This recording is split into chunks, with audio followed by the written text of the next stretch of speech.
Gender equality का मतलब होता है जेंडर इक्वलिटी का मतलब कि सभी व्यक्तियों, चाहे पुरुष हो या चाहे महिला हो, सभी को समान अधिकार देना। वो भी चाहे उसकी एजुकेशन में हो या फिर उनकी खेलकूद में हो या फिर कोई और चीज़ में, सभी को इक्वली अपॉर्चुनिटीज़ देना और सभी को इक्वली ट्रीट करना, ये होता है जेंडर इक्वलिटी। एजुकेशन और खेलकूद जैसे कि लाइफ में सारे हिस्सों में बहुत पुरुष और बहुत महिलाओं को समान अधिकार देना, ये होता है हम लोग का जेंडर इक्वालिटी। हेलो गाइस, मैं चांदनी आप सभी को वेलकम करती हूँ आपकी और मेरी अपनी चैनल अपलिफ्ट इंस्पायर वही चैनल पर। आज के टॉपिक एक सोशल टॉपिक है जो है जेंडर इक्वालिटी। जेंडर इक्वालिटी के ऊपर आज मैं बात करने वाली हूँ आपके साथ। आप सभी को जेंडर इक्वालिटी के बारे में पता होगा। आज की समाज जितना आगे हो जाए फिर भी ये अब कहीं ना कहीं अभी भी पुरुष सेंटर्ड ही है। लोगों, महिलाओं को अधिकार लो, ये सब कुछ पहले के ज़माने से आज थोड़ा ज़्यादा हो गया है, लेकिन फिर भी कहीं ना कहीं ये आज भी उनके ऊपर हावी हो रहा है। तो चलिए उसी के बेसिस पर हम लोग शुरू करते हैं। जेंडर इक्वलिटी का जो पहले नंबर पर आता है, पहला पॉइंट होता है promote education and awareness. Promote education and awareness. लोगों को जेंडर इक्वालिटी के बारे में जानना बहुत ज़रूरी होता है। बहुत लोग जानते हैं, जो एजुकेटेड लोग होते हैं, जो कि बहुत पढ़ाई करते हैं, वो लोग को पता होता है। लेकिन आप सपोज मानिए कि कोई गांव में रह रहा है, वहाँ पे एजुकेशन बिल्कुल नहीं है, तो उन लोगों के पास ये सब कुछ कहाँ से पहुँचेगा। बस शुक्र है ये सभी का आज के इंटरनेट पे कि घर घर लोगों को ये सब कुछ बात पहुँचाने के मौका मिल जाता है। लेकिन फिर भी बहुत लोग आज भी इंटरनेट से भी दूर होते हैं। तो इन लोगों के पास हम लोगों को पहुंचना है कि ये सभी कुछ एक सोशल टॉपिक है, उनको हमको अवेयर करना चाहिए कि चाहे मेल हो या चाहे फीमेल हो, आपको जेंडर इक्वालिटी के बारे में नॉलेज होना चाहिए। जैसे कि हम लोगों के स्कूल में बाकी के पढ़ाई जैसे हो रहे हैं, उसी के साथ साथ हम लोगों का अगर ये समझाया जाए जेंडर इक्वालिटी के बारे में, तो हम लोग को ये पता चल जाता है कि हाँ, ये सारे एजुकेशन ऐसे होता है। तो जो बच्चे गांव में, जो रूरल एरिया में जो बच्चे लोग रहते हैं, उनको थोड़ी बहुत समझ में आ जाता। बड़े लोगों को अगर हम समझाने के लिए जाएंगे तो शायद वो मना करेंगे, ये करेंगे। लेकिन हम लोग को शुरुआत अगर छोटे बच्चे से करेंगे तो वो बहुत कुछ जान सकते हैं। क्योंकि जो बच्चे लोग होते हैं वो हम लोग का देश जो होता है उसी के भविष्य होता है। सब तो आपको पता ही होगा। तो पहले हम लोग का शुरुआत बच्चे से क्यों ना करें। तो वो जो स्कूल में, कॉलेज में, ये सब कुछ के एजुकेशन जो होता है उसी को हम लोग उनको ज़रूर देना चाहिए। उसके बाद जो नंबर पर आता है वो है लीगल राइट्स। आज की दुनिया पे लीगल राइट्स सबको पता होता है। लीगल राइट्स में बहुत सारे लॉज होता है, बहुत कुछ होता है, लेकिन सभी व्यक्तियों को सभी कुछ के बारे में पता नहीं होता है। तो बहुत सारे लोग ऐसे होते हैं, घरेलू हिंसा जैसे कि वायलेंस के बारे में शिकार हो जाते हैं। कहीं कहीं मैं खाली ये नहीं बोल रही हूँ कि खाली फीमेल ही ये सब कुछ सफ़र करते हैं, बहुत सारे मेल भी ये सब कुछ सफ़र करते हैं। और वो लोग उनके जो घर पे जो लोग होते हैं उनके बारे में वो कुछ आवाज़ नहीं उठा सकते। क्यों नहीं उठा सकते? क्योंकि उनके पास नॉलेज की कमी होता है और वो लोग लीगल राइट्स जो होते हैं उनके बारे में उन लोगों को कुछ पता नहीं होता। तो लीगल राइट्स जो है, वो जो हमारी आइन जो है उसको अवेयर कराना चाहिए लोगों के बीच में कि ये सब कुछ के बारे में, ये सब कुछ हुआ है। और हमारी जो आइन है उनको भी ये समझना चाहिए कि जल्दी से जल्दी कोई ना कोई चीज़ का जो समाधान हो जाए। प्रॉब्लम ज़्यादा देर तक रहेगा, जैसे कि एक घाव अगर बहुत दिन तक रहेगा तो वो कैंसर ही बन जाता है। तो वैसे ही प्रॉब्लम ज़्यादा दिन तक रहेगा तो प्रॉब्लम कभी सुधरता नहीं है, वो प्रॉब्लम और ज़्यादा बढ़ जाता है। तो ये कोशिश करना चाहिए कि ये जो चीज़ है ये जल्दी से जल्दी उसका सोल्यूशन आ जाए। अलग था, वहाँ पुरुष केंद्रित सोसाइटी था, लेकिन अभी भी हम लोग ये नहीं कर सकते कि महिलाओं को अभी भी पूरा का पूरा वो सब कुछ मिल जाता है। अब अभी के टाइम पर जो महिलाएं ये सब कुछ जानते हैं वो लोग अपनी लोग का गलत इस्तेमाल कर रहे हैं, और जो पुरुष ये सब कुछ नहीं जानते वो सह जाते हैं। वैसे ही वाइस वर्सा होता है, जो महिला ये सब कुछ नहीं जानते हैं वो घरेलू हिंसा जैसे चीज़ का शिकार बन जाते हैं। तो हमारी जो लॉ है वो बहुत इक्वली मेल और फीमेल को इक्वली जानना चाहिए। तो ये सब कुछ के बारे में सख्त कानून भी होना चाहिए, ताकि जो कोई भी गलत हो उसको एक्चुअली में दिया जा सके उनकी गलत अगर करेंगे तो उनको सख्त से सख्त उनकी कार्रवाई उनके खिलाफ किया जा सके। फिर नंबर 3 पर आता है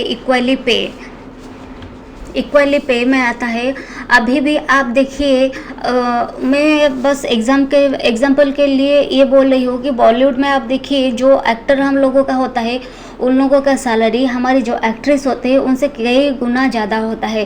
तो ये इसका मतलब ये नहीं बोल रही हूँ कि उनको जितना मिलना चाहिए उनको भी उतना मिलना चाहिए, लेकिन एक काम के बेसिस पर, एक जो पे स्केल के बेसिस पर, एक एजुकेशन के बेसिस पर बोथ मेल और बोथ फीमेल को इक्वली हकदार होना ही चाहिए। जैसे कि इकोनॉमिकली भी उनको उतना ही ग्रो करना चाहिए जितना कि एक मेल ग्रो करता जाता है। इसमें वो दोनों की ही, अगर मेल फीमेल दोनों साथ में बढ़ेंगे तो दोनों के ही फैमिली अच्छे से चलेगा और दोनों को अच्छे से समझ पाएंगे। आज की दुनिया में डिवोर्स के रेट बहुत बढ़ जाता है। पता है क्यों? क्योंकि लोग ये सब कुछ को समझते ही नहीं है। एक दूसरे को नीड को कोई नहीं समझता, एक दूसरे के ऊपर दोनों हावी होने के लिए कोशिश करते हैं। तो इसमें हम लोगों को उनको बराबरी, इक्वालिटी का ये मतलब नहीं होता है कि वो बराबरी का रास्ता नहीं, बराबरी एजुकेशन में होना चाहिए, बराबरी पे स्केल में होना चाहिए। एक जब अब सोसाइटी में आप जाते हैं तब एक बराबरी का हिस्सेदारी भी आपकी होना चाहिए। आज भी बहुत सारे लोग जो होते हैं, जो महिला स्पेशली होता है, जो लोगों को पढ़ाई में वंचित किया जाता ही है। उन लोगों को अगर घर में अगर 2-3 भाई बहन होते हैं तो बहनों को ज़्यादा से ज़्यादा ये बोला जाता है कि तू घर के काम कर, ये कर, वो कर, और भाई जो है वो पढ़ेगा। आज के टाइम जितना भी आगे बढ़ जाए, आप ये इनकार नहीं कर सकते कि एक लड़की काम से, अगर वो जॉब भी करती होगी तो वो काम से आते ही उसके बाद उसको घर के काम करना ही पड़ेगा। उसको खाना बनाना पड़ेगा, उसको सास ससुर के काम भी करना पड़ेगा, अगर बच्चा होगा तो बच्चे के भी काम उसी को ही करना पड़ेगा। लेकिन ये सब कुछ एक पुरुष के ऊपर हावी नहीं है। ये कोई एक स्पेसिफाइड पुरुष स्पेसिफाइड में फीमेल के बारे बात नहीं है। सभी लोग ऐसे नहीं होते हैं, लेकिन बहुत जगह पर अगर हम लोग स्टैटिस्टिकली भी देखें तो ये बात जो अंतर होता है, ये बहुत आंकड़ा में बहुत ज़्यादा ही आएगा कि फीमेल जो होता है वो घर के काम करने के लिए ज़्यादातर टाइम उनको करना ही पड़ता है। चैलेंज स्टेरियोटाइप्स, फिर आता है चैलेंज स्टेरियोटाइप्स। लोग जो होते हैं वो आज भी पुरुष जो होता है, जो मेल चाइल्ड होता है या फिर पुरुष होता है, उनको ज़्यादा एम्फसाइज दिया जाता है और ये सब कुछ में दोनों की ही बराबरी का गलत होता है। अगर मान लेते हैं, अगर कोई लड़का ये इनकार कर दे कि मुझे डाउरी चाहिए ही नहीं और लड़की के पिता ये बोल दे कि मैं अपने लड़की को इतना पढ़ाऊंगी, इतना सक्षम कर दूंगी कि वो डाउरी कभी देगा ही नहीं, मैं देगी, मतलब जो डाउरी मैं सेव करके रख रही हूँ अपनी लड़की शादी के लिए, आप अगर उसी को अपनी लड़की को पढ़ाने के लिए लगा दे तो मान के चलिए कि कितना बढ़िया होगा। शादी अगर सही से चली तो ठीक है, अगर सही से नहीं चला तो मान लीजिए कि कितना भयंकर होता है ये सब कुछ। फिर भी आज के दुनिया पर इक्वली बहुत सारे पेरेंट्स समझ चुके हैं, बहुत सारे पेरेंट्स ये सब कुछ जानते हैं, लेकिन ये जो लोग जानते हैं ये वीडियो उन लोगों के लिए नहीं है। जो लोग नहीं जानते हैं, मेरी ये रहता है चेष्टा कि उनके पास ये वीडियो पहुँचे ताकि वो लोग भी ये सब कुछ, ये सोचिए कि हर लड़का अगर घर से निकलता है तो आपको उसकी सुरक्षा की चिंता करना नहीं पड़ता होगा, लेकिन हर लड़का, अगर हर लड़की घर से निकलेगी तो उसकी सिक्योरिटी का एक ख्याल आपके दिमाग पर आएगा ही आएगा। हम सोसाइटी में रहते हैं, अगर हम लोग इस चेंज को हमसे शुरुआत करेंगे तो वो जरूरी हमारी है। हम कितने दिनों तक लड़कियों को सुरक्षा देंगे? क्यों नहीं हम अपने लड़कों को सिखाए कि तू ऐसा ना कर, वैसा ना कर, ऐसे करेंगे तो और भी अच्छा होगा ना। लड़की को तो पता हो। इस समय एक बात मैं बोलना चाहती हूँ, हर लड़का एक सिक्योरिटी, मतलब एक खराब नज़र से एक लड़की को देखे या ना देखे, लेकिन हर लड़की एक खराब नज़र का शिकार हमेशा से ही रहती है। हर लड़का जो सिक्योर अपनी जो गर्लफ्रेंड हो या फिर अपनी प्रोटेक्ट अपने आप को कर पाए या ना कर पाए, वो हमेशा सुरक्षित महसूस करता ही है, लेकिन हर लड़की अपने आप को सुरक्षित हर जगह पे महसूस नहीं करती। तो ये जो स्टेरियोटाइप्स होता है ना, ये स्टेरियोटाइप्स को हम जो हमारी जनरेशन जो हुए, हम लोग जो सोसाइटी में रहते हैं, क्यों ना हम अपने आप से शुरुआत, ये सब चीज़ को, ये सभी कुछ को करने के लिए सभी से इम्पोर्टेंट होता है फैमिली का सपोर्ट। अभी भी बहुत सारे रूरल एरिया जैसे कि राजस्थान में या फिर दिल्ली में बहुत सारे स्कूल ऐसा होता है कि घर के अगर 4 बच्चे होते हैं तो 4 बच्चे में अगर 3 लड़की है और 1 लड़का है तो वहाँ पे रहना, ये सब कुछ करना बहुत मुश्किल होता है।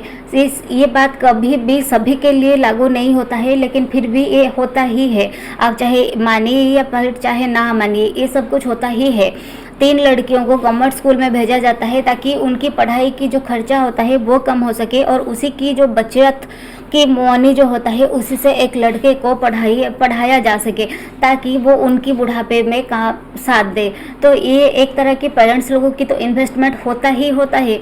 लेकिन फिर भी आप जो लड़की को नहीं पढ़ाते हैं वो क्या करेगी जब वो बड़ी हो जाएगी, उसकी शादी हो जाएगी तो ये वो क्या करेगी फिर? जो अब वो क्या करेंगे, भाई और पापा ये सब मिलकर उनकी शादी करवा देंगे और उसके बाद फिर क्या बोलेंगे कि तुम अपनी ज़िंदगी अपने हिसाब से जियो, हम लोग को कुछ नहीं पता।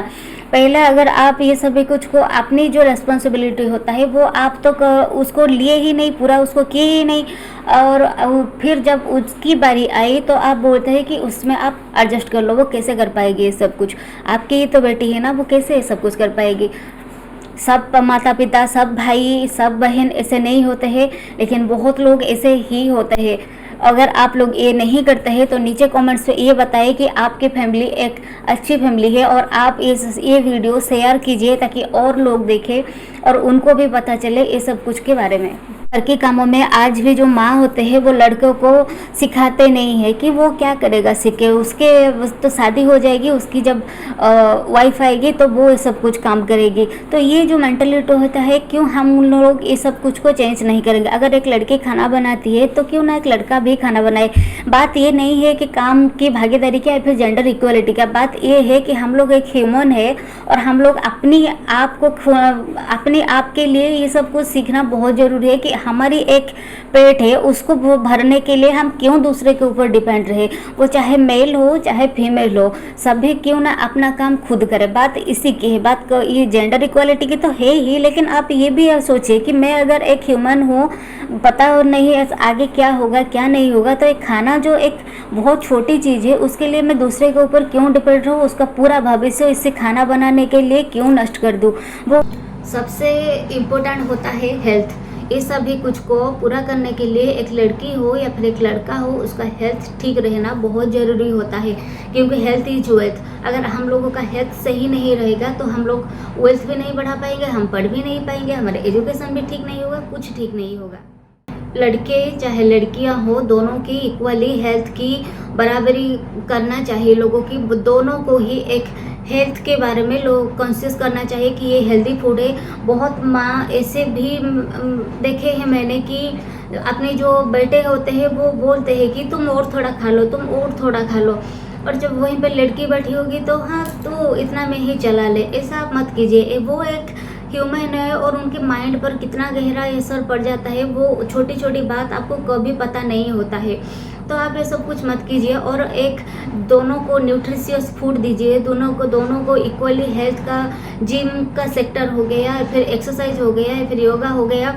बहुत घर में ये भी होता है कि लड़की योगा नहीं कर सकती, जिम नहीं जा सकती। आप ये सब कुछ में जो पाबंदी है ना उसको आप हटा दीजिए। जब लड़की सशक्त होगी तो वो अपने रखवाल खुद कर सकती है, आपको उसकी चिंता करने की कभी ज़रूरत पड़ेगा ही नहीं। तो आप दोनों को, एक बोथ मेल और बोथ फीमेल को हेल्थ के लिए इक्वली बराबरी का हिस्सेदार बनाइए।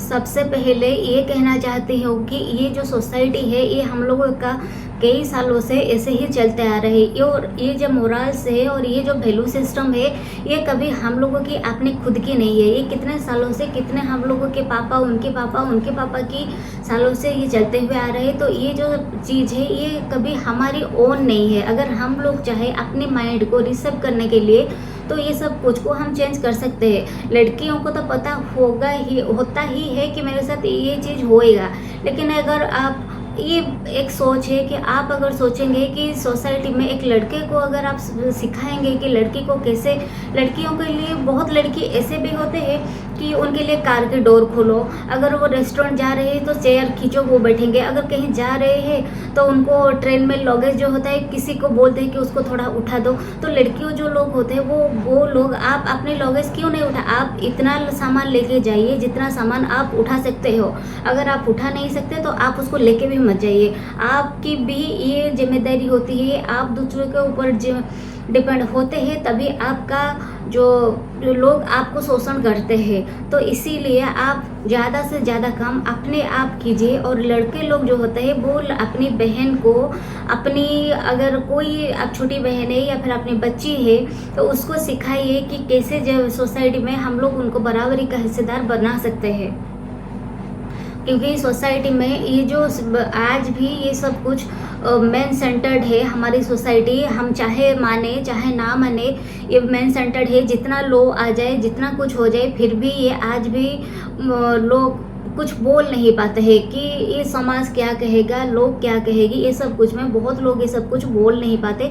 तो आप बोलिए, ये सब कुछ करने के लिए आपको कॉन्फिडेंस की ज़रूरत होता है और आपको पढ़ाई की ज़रूरत होता है। तो इसीलिए आप पहले एजुकेटेड बनिए, अपने नॉलेज बढ़ाइए, अपनी स्किल्स को बढ़ाइए और आपको इतना कॉन्फिडेंस, इतना सशक्त बना लीजिए कि दूसरों लोग को, हम चाहे मेल हो चाहे फीमेल हो, हम पहले एक ह्यूमन है और ह्यूमंस की ये राइट होता है इक्वालिटी के लिए।